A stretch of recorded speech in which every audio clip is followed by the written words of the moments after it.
Well, hello to everybody here. It's Teresa Sanderson. Excited as always to connect with you today. We're talking about the number one mistake nurses make when starting a CE business and how to avoid it. So I'm excited to share this information with you because a very common question I get from nurses who are wanting to start a continuing education business, and the biggest mistake that I see they potentially could make is starting a nursing continuing education business that's designed to serve who?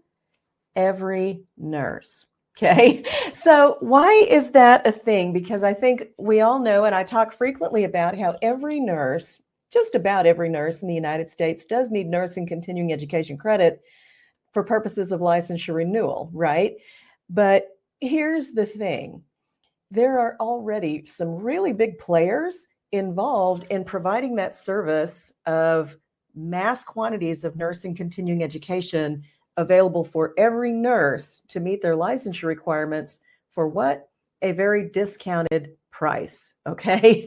$47, you can get 30 contact hours, and you would be competing against. I think one of the biggest things to think about is that a nurse stepping into this space would be competing with some very big, already long time established companies who are already doing that. So breaking into that space is probably going to be very, very challenging for a nurse who wants to start a CE business and wants to earn a meaningful income from it, because you're going to have to be willing to do a lot of work up front, creating a lot of courses and content on topics you yourself may not be personally familiar with, right?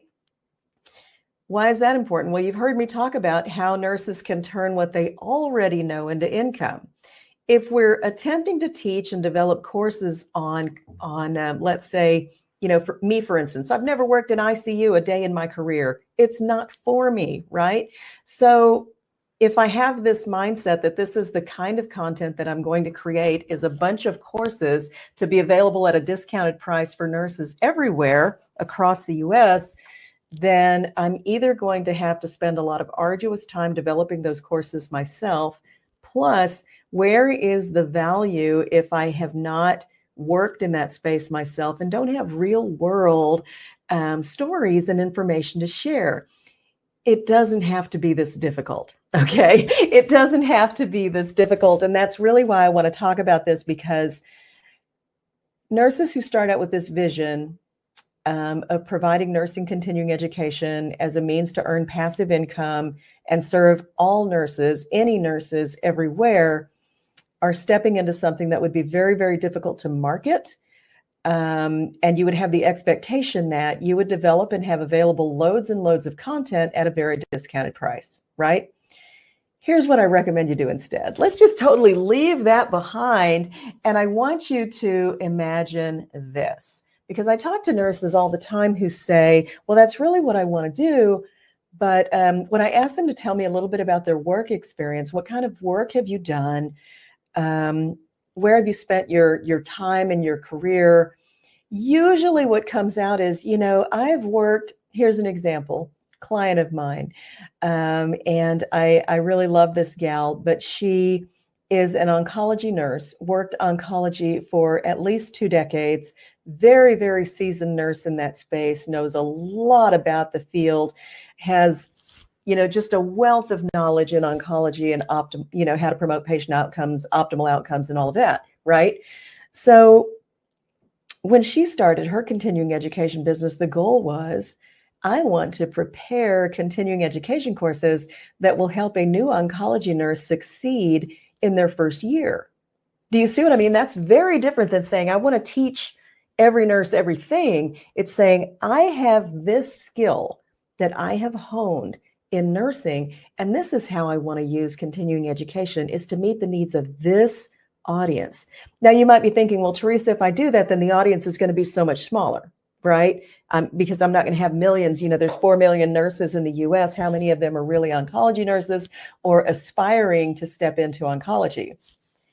The saying goes, the riches are in the niches. And this is really true. So when we confine our audience to a very narrow demographic, very small group of people, that's where we can really elevate our presence as an authority and establish ourselves as an authority and teach fewer people courses that are more higher value that you're going to be paid well for teaching. Does that make sense? So instead of having, 300 courses and you're looking to enroll, I don't know, thousands of nurses for those for $47 every 2 years. Every 2 years is the licensure period, guys. So for nurses who are looking for just that, you're going to it takes a lot of $47 payments over two, and they only happen once every 2 years. It takes a lot of payments for you to replace your nursing income.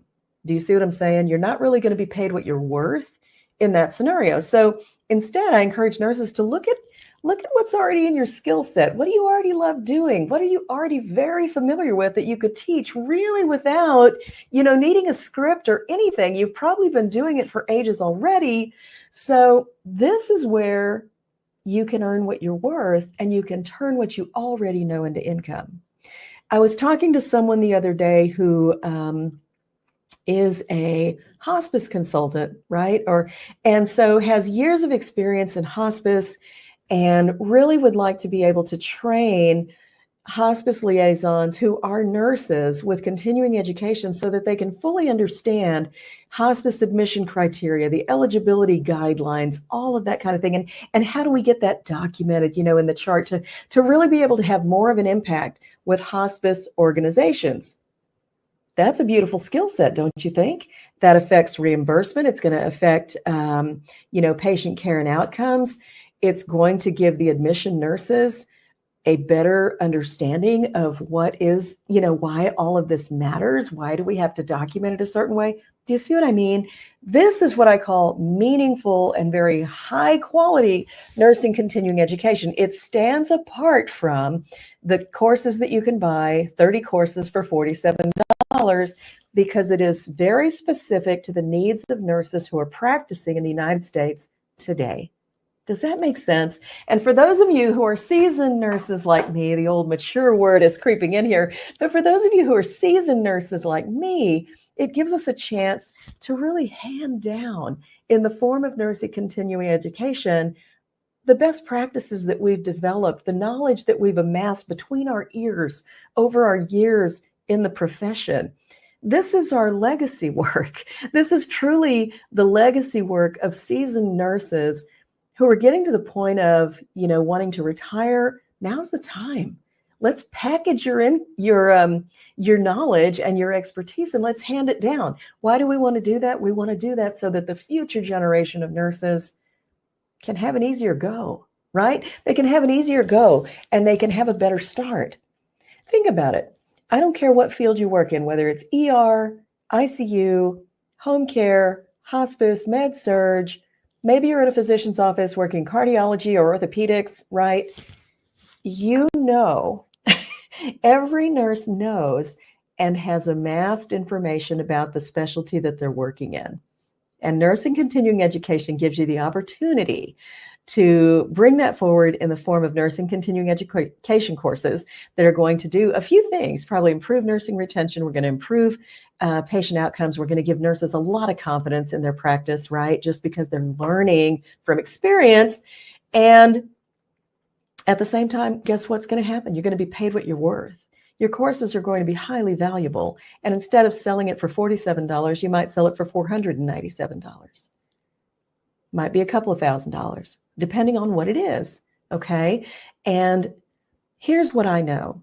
After years of being in this business, I know that nurses are willing to pay for meaningful continuing education courses. So don't make this number one mistake. You now know the number one mistake is when nurses attempt to start a CE business with the goal of providing all the CE courses nurses would need for relicensure. You're going to have a really hard time standing out in the crowd. Okay. And now you know that the way to avoid that is focus instead on your years of experience in a certain specialty, something you have figured out in nursing all by yourself. And this is how you turn what you already know into income. I want to invite you now, please join me on September 20th for the Start a Nursing CE Business Workshop. Teach what you know and build a business you love. This is going to be a 4 contact hour CE credit workshop course led by me. And I'm super excited to welcome you to it. Look forward to seeing you there. So in the meantime, I hope you found this helpful. Drop a comment. Let me know what you thought, and I'll see you soon. Bye.